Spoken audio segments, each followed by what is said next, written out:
ఇచ్చినప్పుడు ఖచ్చితంగా హాజరవ్వాల్సి ఉంటుంది.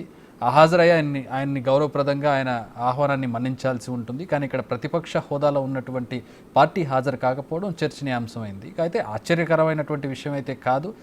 అసెంబ్లీకి కూడా హాజరు కానటువంటి పరిస్థితి ఏంటి? అదే శివ ఇందాక మాట్లాడుకుంటున్నాం. అంటే ఇంకా ఆ వైఫల్యం నుంచి ఇప్పుడు రాజకీయాల్లో ఏది శాశ్వతం కాదు. ఈరోజు ఒకళ్ళు ఓడిపోతే రేపు పొద్దున ఒకళ్ళు వాళ్ళే గెలవచ్చు, విజయదుందుభి మోగించవచ్చు, లేదా మరొకసారి ఓటమి కూడా పాలవచ్చు. అట్లా రాజకీయాలను దృష్టిలో పెట్టుకొని ఇలాంటి రాజ్యాంగపరమైనటువంటి విషయాల్లో దానికి దీనికి ముడిపెట్టడం అనేది సరైన సాంప్రదాయం కాదనేది ప్రస్తుతం వినపడుతున్నటువంటి అంశం.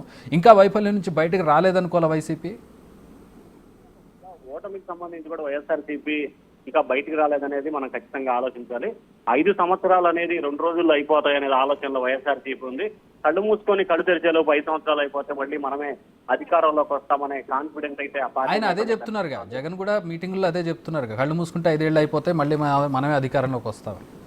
అదే స్టాండ్ మీద వాళ్ళు వ్యవహరిస్తున్నారు కాబట్టి ఖచ్చితంగా ఈ 5 సంవత్సరాల పాటు ఎటువంటి ప్రభుత్వ కార్యక్రమాలకు వాళ్ళు రాకూడదు అనేది వారి ఏజెండా కనిపిస్తుంది. ఎందుకంటే ప్రజా సమస్యలు అసెంబ్లీకి ఎన్నికయ్యి ప్రజా సమస్యలు పరిష్కరించడం కోసం అసెంబ్లీ సమావేశాలకే వాళ్ళు గైహాజరైన నేపథ్యంలో ఇంకా గవర్నర్ ఇస్తున్న ఈ ఏదైతే అసహం కార్యక్రమానికి ఆయన వస్తారనేది ఆశించడం కూడా సరైన పద్ధతి కాదేమో అని చెప్పి ఆ పార్టీ నేతలే వ్యాఖ్యానిస్తున్నారు. ఎందుకంటే ఉమ్మడి కృష్ణా కానీ ఉమ్మడి గుంటూరు కానీ లేకపోతే విజయవాడ ప్రాంతానికి సంబంధించిన అనేక మంది ఎమ్మెల్సీలు కానీ రాజ్యసభ సభ్యులు ఇక్కడే ఉంటున్నారు. సో ప్రోటోకాల్ ప్రకారం చూసుకుంటే కనుక ఇటు కృష్ణా జిల్లాకు సంబంధించి 2-3 ఎమ్మెల్సీలు కూడా ప్రోటోకాల్ జాబితాలో ఉన్నారు. కనీసం వారు కూడా ఈ కార్యక్రమానికి రాలేదంటే ఖచ్చితంగా వారు దీన్ని ఒక స్టాండ్ గా వెళ్ళకూడదు అనే ఏకైక స్టాండ్ గా తీసుకున్నట్లు కూడా మనం అయితే భావించాల్సిన పరిస్థితి.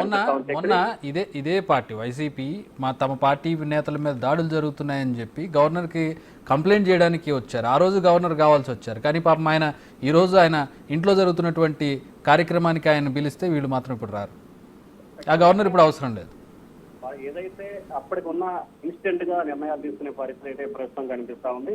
ఏదైతే ఆంధ్రప్రదేశ్ లో దాడులు జరుగుతున్నాయో లేకపోతే మీరే కారణాలు ఏదో ఉన్నాయో అనే దానికి సంబంధించి మాత్రం ఫిర్యాదు ఇవ్వడానికి సంబంధించి మాత్రం అనేక సందర్భాల్లో వారు గవర్నర్ కార్యాలయం రావడం, జగన్మోహన్ రెడ్డి దంపతులు వచ్చి కూడా గవర్నర్ కలిసి ఫిర్యాదు చేసిన దాఖలాలు కూడా ఉన్నాయి. సో కానీ ఈ రోజు మాత్రం గవర్నర్ స్వయంగా ఆహ్వానించి ఏదైతే ఎట్టహోం విందుకు రమ్మని చెప్పి ఆహ్వానించినప్పటికీ ఆ పార్టీ నేతలు కూడా ఎవరు రాకపోవడానికి ఇక్కడ ప్రధానమైన చర్చనిమిత్తం అయితే కనిపిస్తా ఉంది. All right, thanks for the update Shiva. మొత్తానికి ఒక చర్చనీయాంశం అయితే కనబడుతోంది. కానీ ఆశ్చర్యకరమైనటువంటి అంశం ఏం కాదు. అసెంబ్లీకే రావడం లేదు ప్రస్తుతం. సో ఈ కార్యక్రమానికి హాజరవుతారు అంటే పార్టీ నుంచి ఎవరో ఒకరు రిప్రజెంటేటివ్. బీజేపీ నుంచి అందరూ రాకపోయినా సుజనా చౌదరిని పంపించారు, కాంగ్రెస్ నుంచి అందరూ రాకపోయినా షర్మిల వచ్చారు.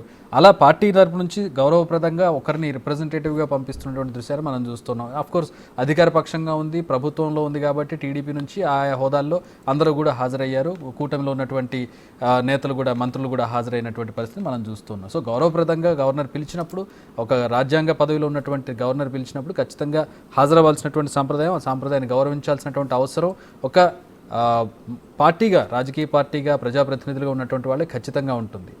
అందరూ హాజరయ్యారు కానీ వైసీపీ రాలేదు అనే ఒక ప్రస్తుతం ఒక ముద్ర మాత్రం పార్టీ మీద పడే అవకాశం అయితే ఖచ్చితంగా కనపడుతోంది.